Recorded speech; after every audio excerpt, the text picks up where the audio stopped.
আপনাদের মধ্যে কতজন শিক্ষক আছেন এই মুহূর্তে যারা ভিডিওটা দেখছেন? হ্যাঁ, আজকের ভিডিওটা শুধুমাত্র আপনাদের জন্য। আর যারা আগামী প্রজন্মে শিক্ষক হতে চাও বা চান, এই ভিডিওটা তাদের জন্য। সুতরাং তারাও থাকবেন এটাই আমি আশা করি। তাই আজকে এমন কিছু কথা বলবো যেটা সারা জীবন আপনাদের মনে থাকবে এবং নতুন প্রজন্মকে মনে রাখার জন্যে বা স্মরণ করিয়ে দেওয়ার জন্যেই করা আজকের এই ভিডিওটা। প্রশ্নটা খুব সহজ।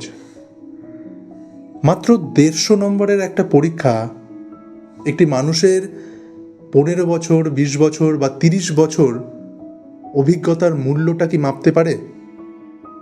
আমাদের দেশে এমন শিক্ষক আছেন যিনি 15 বছর ধরে, 25 বছর ধরে, 30 বছর ধরে ক্রমাগত পড়িয়ে চলেছেন।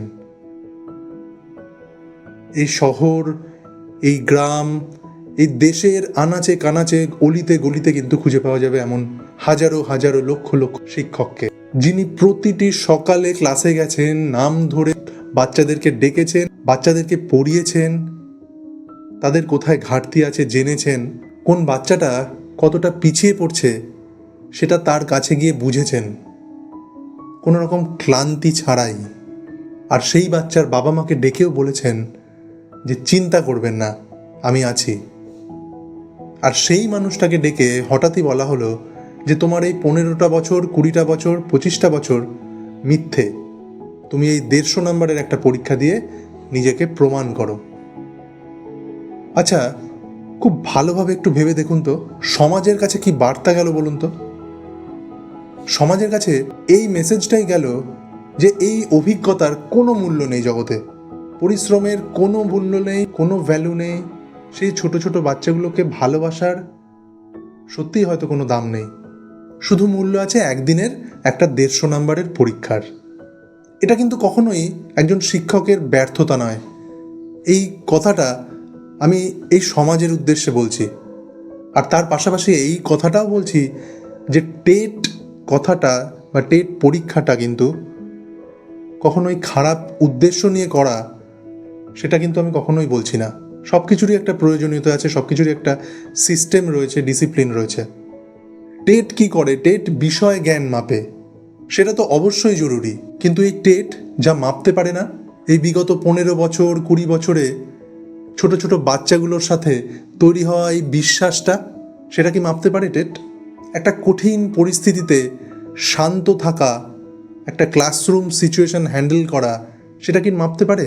প্রতিটি বাচ্চাকে হাসি মুখে বোঝানোর যে দক্ষতা, সেটা কি মাপতে পারে? হাজারো ক্লান্তির মধ্যেও ক্লাসে ঢুকে ছোট্ট ছোট্ট ফুলের মতো শিশুগুলোর মুখে হাসি ফোটানোর যে দক্ষতা, সেটা কিন্তু টেট মাপতে পারে না। আর এই জিনিসগুলো কিন্তু কোনো এমসিকিউতে আসে না, কারণ এগুলো মাপার কোনো যন্ত্র এখনও আবিষ্কার হয়নি এই পৃথিবীতে। আমরা যদি এদেশ থেকে একটু বিদেশের দিকে নজরটা ঘোরাই, তাহলে দেখব যে বিশ্বের তাবর তাবর যে দেশগুলো শিক্ষায় সেরার শিরোপা পেয়ে আছে, তেমনই কিছু দেশ যেমন ফিনল্যান্ড, সেখানে যখন শিক্ষক নিয়োগ করা হয়, জানেন কিভাবে নিয়োগ করা হয়? একজন শিক্ষক বা একজন মানুষ ছোট ছোট বাচ্চার সাথে ঠিকমতো থাকতে পারে কিনা, ঠিকমতো ব্যবহার করে কিনা, সেটা দেখা হয়, এবং সেটা দেখেন বড় বড় বিশেষজ্ঞরা।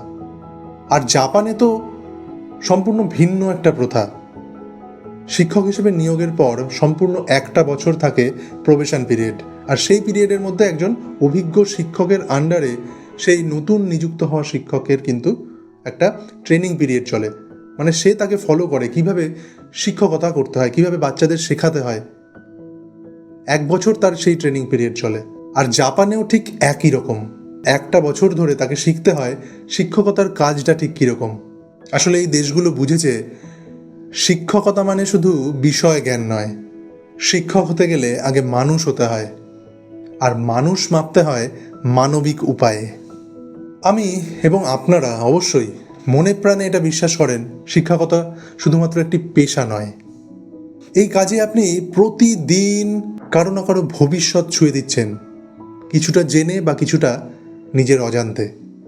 সেই বাচ্চাটা যে আজ ডাক্তার হয়েছে, সে মনে মনে কোথাও যেন বলেন যে আমার একজন শিক্ষক ছিলেন। আমি যখন খুব ডিপ্রেসড ছিলাম, তিনি আমার পিঠে হাত রেখে বলেছিলেন, তুই পারবি। আর সেই বাচ্চাটা যে প্রথমবার আজ পড়তে শিখেছে, সেও যেন তার অবচেতন মনে কোনো না কোনো সময়ে এটাই মনে করে যে আমার শিক্ষক যিনি আমাকে বলেছিলেন হাল ছাড়বি না। আর সেই সকল শিক্ষকের নাম কোনো র্যাঙ্কিং লিস্টে আসে না, কিন্তু সেই বাচ্চার জীবনের র্যাঙ্কের লিস্টে 1 নম্বরে রয়েছেন। আজ যারা নতুন শিক্ষক হওয়ার স্বপ্ন দেখছেন, প্রস্তুতি নিচ্ছেন, তাদের কিছু কথা বলি। টেটের জন্য প্রস্তুতি নিচ্ছেন, অত্যন্ত জরুরি, আপনারা খুব ভালোভাবে পড়াশোনা করুন। কিন্তু একটা অনুরোধ, টেট পাশ করে নিয়োগপত্র হাতে পেয়েই কখনো এটা মনে করবেন না আমি শিক্ষক হয়ে গেলাম। শিক্ষক হওয়া শুরু হয় কখন জানেন?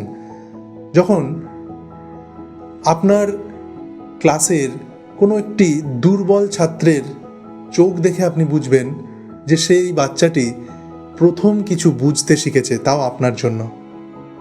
সেই দিনটাতেই আপনার শিক্ষকতার শুরু। আর সেই মুহূর্তটা কোনো সার্টিফিকেটে নেই, সেটা শুধু অনুভব করতে হয়। আর তোমাদের আগে যারা এসেছেন, অর্থাৎ শিক্ষকতার পেশায় বছরের পর বছর ধরে কাজ করছেন, তাদের দিকে একবার তাকাও। অর্থাৎ আমি নতুন প্রজন্মের উদ্দেশ্যে বলছি, যারা শিক্ষক হওয়ার স্বপ্ন দেখছেন প্রতিদিন। তারা কিন্তু শুধুমাত্র তোমাদের সিনিয়র নন, তারা এক জীবন্ত পাঠ্যপুস্তক। তাদের কাছ থেকে শেখো, শেখার চেষ্টা করো, তাদের সম্মান করো। কারণ তারা যা জানেন নিজের অভিজ্ঞতা দিয়ে, সেটা কিন্তু কোনো বইয়ে লেখা থাকে না। একটা সোজাসুজি কথা বলি, যদি আমাকে প্রশ্ন করেন টেট কি শিক্ষকতার শুধুমাত্র একটি মাপকাঠি, আমি কিন্তু পরিষ্কারভাবে বলবো কখনোই নয়। শিক্ষকতার মাপকাঠি হলো সেই বাচ্চার নিষ্পাপ মুখটি যে প্রথম আজ নতুন কিছু শিখতে পেরেছে। আর সেই পরিবার যে অনেক আশা করে, অনেক স্বপ্ন দেখে নিজের সব থেকে মূল্যবান সম্পদ তার ছোট্ট শিশুটিকে, তার সন্তানকে তোমার কাছে পাঠিয়েছে কিছু শেখার জন্যে। আর সেই বছরের পর বছর ধরে চলে আসা নিষ্ঠা, যেটা কিন্তু কোনো পরীক্ষার সিলেবাসে নেই। আর আপনারা যারা শিক্ষক, তাদের কাজ কিন্তু দেখা যায় না কোনো র্যাঙ্কিংয়ে, কোনো নিউজের শিরোনামে। শুধু তাদের সাফল্য দেখতে পাওয়া যায় প্রতিটি বাচ্চার চোখে, যাদের ভবিষ্যৎ শুধুমাত্র আপনারা বদলেছেন নিজের হাতে। আপনারা শিক্ষক, এটাই আপনাদের পরিচয়। এই পরিচয় কিন্তু কেউ দিতে পারেনি, এটা আপনারা অর্জন করেছেন। আর যারা এই পথে আসতে চান, তাদের স্বাগতম। আমি বলবো এই পথ কিন্তু অত্যন্ত কঠিন, তবে এই পথের শেষে যা আছে তা কিন্তু অন্য কোনো পেশায় নেই। প্রতিদিনই তো টেটের বিভিন্ন বিষয় নিয়ে আলোচনা করি। তার উদ্দেশ্য একটাই, যে এই শিক্ষকতার পেশায় যারা আসতে চাইছেন তাদের প্রস্তুতিটাকে মজবুত করা। কিন্তু কখনো যে সমস্ত মানুষগুলো এই যে হাজার হাজার মানুষকে তৈরি করছে, শিশুকে ছোট থেকে বড় করছে, তাদের ভবিষ্যৎ গড়ছে, তাদেরকে নিয়ে কিন্তু কখনো আলাদাভাবে কখনো কথা বলা হয়ে ওঠে না। তাই হঠাৎ আজকে মনে হলো তাই নিজের কিছু অত্যন্ত ব্যক্তিগত চিন্তাভাবনা আপনাদের সাথে শেয়ার করলাম। আর অবশ্যই এই ভিডিওটা তাদের সাথে শেয়ার করবেন যারা এই শিক্ষকতার পেশায় রয়েছেন বা আসতে চাইছেন। আর এমনও কিছু মানুষ থাকে আমাদের জীবনে, এমনও কিছু শিক্ষক থাকেন আমাদের জীবনে, যাদেরকে আমরা কখনো ভুলতে পারি না। তারাই কিন্তু আজও আমাদের রোল মডেল। যদি আপনাদের জীবনেও এরকম কেউ রোল মডেল থাকেন, অবশ্যই কমেন্টে লিখে জানান। আর ছোট্ট করে তার সম্বন্ধে 2-1 লাইন লিখে দিন সেই মানুষটির স্মৃতির উদ্দেশ্যে। আপনারা প্রত্যেকে ভালো থাকুন আর খুব ভালোভাবে প্রস্তুতি নিন। দেখা হচ্ছে পরবর্তী ভিডিওতে। ধন্যবাদ।